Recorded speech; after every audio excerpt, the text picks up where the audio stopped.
Labdien! Pagājušo reizi mēs noskaidrojām to, kas un kā var dibināt šķīrētiesu. Šodien es jums pastāstīšu par to, kas var būt par šķīrētiesnesi.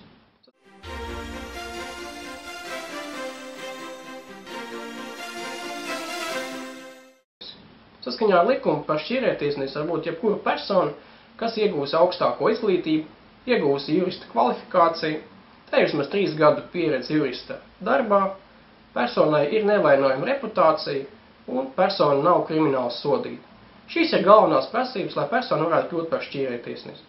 Šodien tas ir viss, līdz nākamajai reizei.